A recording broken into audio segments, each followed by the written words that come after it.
Graciana Peñafort, ¿cómo estás, Graciana? Puteando a la reta, que ha hecho que pise el lugar más inhóspito. Es imposible entrar y salir ni te cuento. Ajá. Así que bueno. Pero bueno, te vamos a aprovechar estos 10 minutos para hacer algún comentario. Acabamos de leer el tuit de Laura Alonso, donde ¿Qué dice dijo? que está... No me tiene bloqueada. Bueno, algo habrás hecho. Que dice que está comprobado el asesinato de Nisman. Te lo leo, mira, el fiscal Nisman fue asesinado en democracia por la denuncia contra la expresidenta Cristina Fernández de Kirchner. Lo dijimos el primer día y lo comprobó la justicia. Para que descanse en paz, aún hace falta condenar a los responsables. Todo para vos. Bueno, primero, que el fiscal Nisman haya sido asesinado no es algo que haya determinado aún la justicia. A ver, no es la justicia, es el Poder Judicial. Lo que hay es una investigación que eventualmente se va a llevar a un juicio oral, en la cual hay dos pericias contradictorias. Por un lado está la pericia oficial de la Corte, que habla claramente de un suicidio.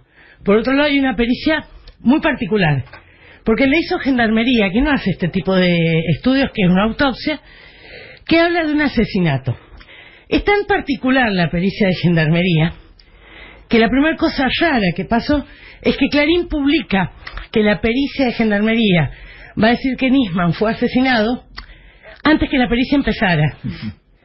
Es tremendo. Lo segundo es que dentro de la propia pericia de Gendarmería hay cosas que son tan disparatadas que ni siquiera el juez que instruye la causa, que es el doctor Ercolini, se animó a tomarla. Un claro ejemplo de esto es la ketamina. Dice, ni siquiera el juez se animó a tomarla. Y lo tercero, que es curioso de esta causa, y que claramente no acredita nada, porque lo que tenemos son dos pericias en conflicto. Voy a decir una. La ketamina es que lo habían dopado, ¿no? Claro, dice, ¿por qué no tiene señal de resistencia? Aparte es contradictorio, dice, ¿por qué Nisman no tiene señal de haberse resistido a que lo maten? Porque lo habían drogado con ketamina. Pero la misma pericia dice, no, pero mira, además tenía quebrada la nariz.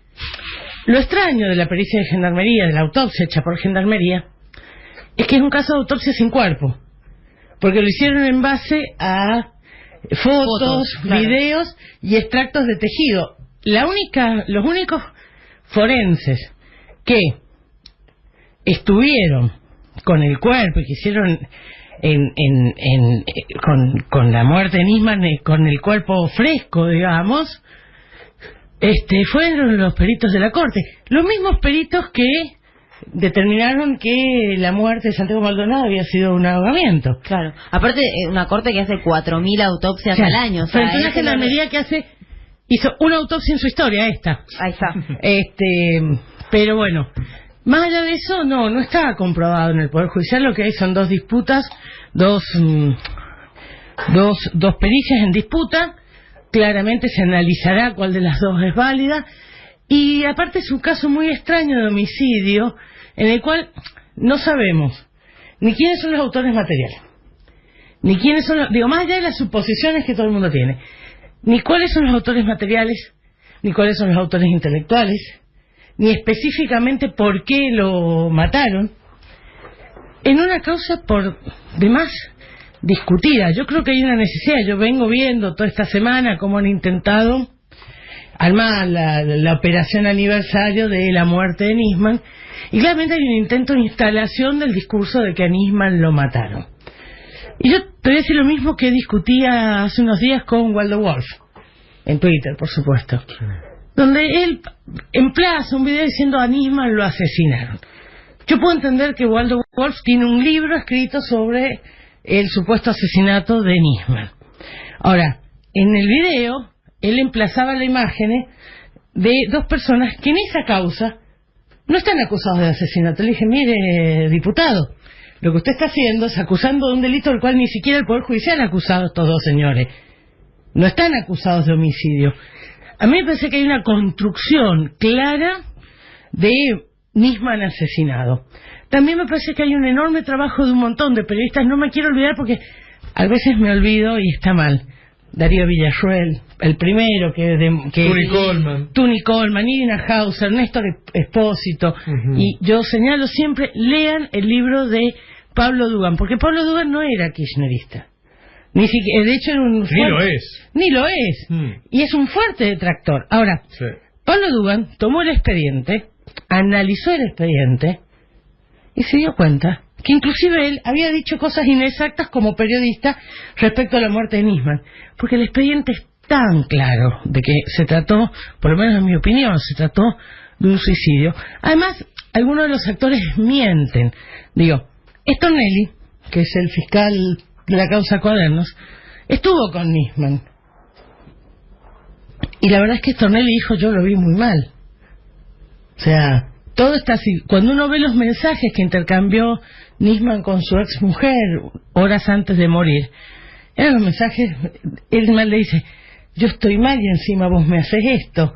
Digo, las manifestaciones del propio Nisman contradicen aquellos testigos que dicen no, que estaba en el mejor momento de su vida, que estaba eufórico. No, la verdad es que todos los testimonios directos, no lo que le pareció a Laura Alonso, no lo que le pareció a Patricia, digo, los testimonios directos, quienes hablaron con Nisman en esos días, sobre todo en el último día, hablan de un Nisman deprimido. Y es claro que tenía que estar deprimido porque debería estar muy preocupado. Porque vamos a ser claros, yo no sé cómo murió Nisman, más allá que tengo una opinión personal como debemos tener todos. Lo que sí tengo claro es que Nisman el lunes tenía una situación por demás difícil. Porque él tenía que ir al Congreso, empujado por Laura Alonso y Patricia Bullrich, a defender una denuncia que no tenía sustento. Una denuncia además que había sido desmentida por quien menos imaginó Nisman que iba a desmentirlo, que era por la propia Interpol. La denuncia era que el memorándum se había firmado para encubrir a los imputados iraníes de la causa AMIA a través de la caída de las alertas rojas. Lo que nunca imaginó es que el secretario general de Interpol, Ronan Noble, que era amigo personal de Nisman, se había ido de vacaciones a Punta del Este con Nisman, iba a mandar un mail desmintiendo eso. Y creo que lo más grave es que la mañana que Nisman muere, suponiendo que murió en la mañana, es que Nisman leyó 3 notas en Internet antes de morir. La primera de las que leyó fue una nota en página 12, que era una entrevista a Noble que le había dado Tony Coleman. El título de esa entrevista era lo que dice Noble, lo que denuncia Nisman es falso. Amén de eso, que esa era la primera situación, o sea, toda su denuncia basada en un punto que era desmentido por la propia Interpol.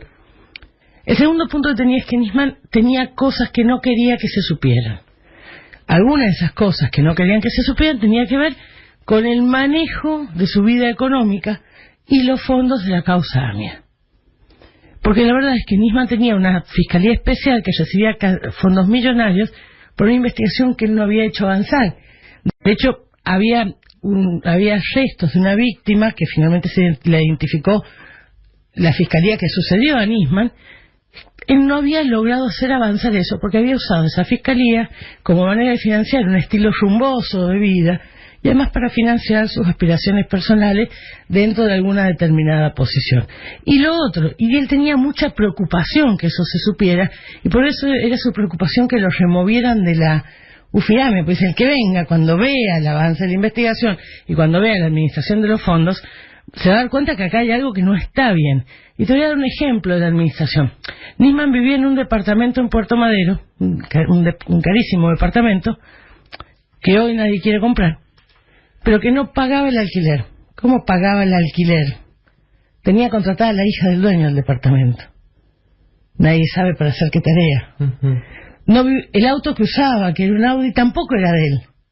Es decir, vivía en un sistema de utilización del dinero poco claro. Y por último, él tenía una durísima situación familiar respecto a la mamá de sus hijos, Sandra Arroyo Salgado, y respecto a sus 2 hijas. Porque tenía un estilo de vida que desde la mirada de la madre era reprochable moralmente como ejemplo para las chicas. Eran 2 chicas adolescentes, yo no me voy a meter en intimidad. Lo que quiero decir es, él tenía todos los lugares de su vida, lo económico, lo afectivo, lo profesional, entraron en crisis. Entonces, estaba por salir a la luz él una serie de sabía cuestiones comprometedoras, vergonzantes, que tenían todos los condimentos. No, yo voy a decir lo mismo. A mí la vida personal de nadie, ni de Alberto Nisman ni de nadie me importa. Quizás te haga más daño. Pero él tenía mucho miedo de que saliera eso, porque eran aspectos vergonzantes. Él tenía una denuncia por acoso que venía intentando que se la cerraran, y la verdad que era imposible cerrar porque es tremenda. Están en el libro de Dugan, hay transcriptos, parte de los diálogos, era tremendo. Todo eso se sumó a que él tenía que enfrentar el Congreso, y una cosa era enfrentar el Congreso como él pensó que iba a ser, solo con la gente de Cambiemos, Patricia Bullrich, y otra cosa es cuando el viernes el Frente para la Victoria hace público que va a ir. Y querían que saliera... y además va a pedir que fuera en vivo, que fuera público transmitido. Así es. Y Nisman empieza, y hay algún testimonio, empieza a preocuparse de cómo va a hacer eso. Y claramente esa es la situación de Nisman antes de morir. Yo, repito, yo no puedo decir cómo murió Nisman. Lo que puedo decir es que en el expediente no hay un solo elemento que no haya sido manipulado por la gendarmería de Patricia Bullrich, que indique que la muerte de Nisman involucró a alguien más, que no sea el propio Nisman. Y todos los elementos de su situación personal y anímica dan cuenta que era una persona con cierta inestabilidad emocional y que estaba en ese momento en un momento de mucha angustia. Tanto es así que una de las páginas a las que entró fue sobre el regreso después de la muerte.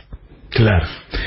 Ahí digo, ¿por qué es tan importante? Porque para muchos fue un factor desencadenante del luego crecimiento de Cambiemos y de la caída del Frente para la Victoria en 2015, y porque claramente si hoy los portales tienen 15 notas cada uno sobre este tema, es porque todavía pega el tema, si no, no lo harían. La Nación no te pone 15 notas sobre eso si piensa que nadie los va a leer. Es decir, todavía tiene peso este tema. Y también hay que ver cómo juegan ellos, ¿no? Porque si Patricia Bullrich es capaz de hacer una cosa así, o si Laura Alonso hoy es capaz de sostener este tipo de mentira, y bueno... Bueno, ella se la juega... A ver, yo te voy a decir una cosa, ellos lo sostienen por política, porque a ellos también se les juega su propio destino, porque si hubo alguien que impulsó y ha ido modificando sus declaraciones son Laura Alonso y Patricia Bullrich. Digo, si esto se descubriera que es mentira, serían dos personas acusadas claramente de falso testimonio. Claro. Es decir, también se les está... A ver, yo sé que están haciendo política, yo me indigno porque más me enoja mucho la mentira del Poder Judicial, pero más allá de eso también creo que no solo es política en algunos casos además se está jugando la propia impunidad. Claro. No me cabe duda, porque ellas formaron fuertemente parte de un dispositivo que instaló una verdad y para hacerlo mintieron. O al menos pareciera que han mentido.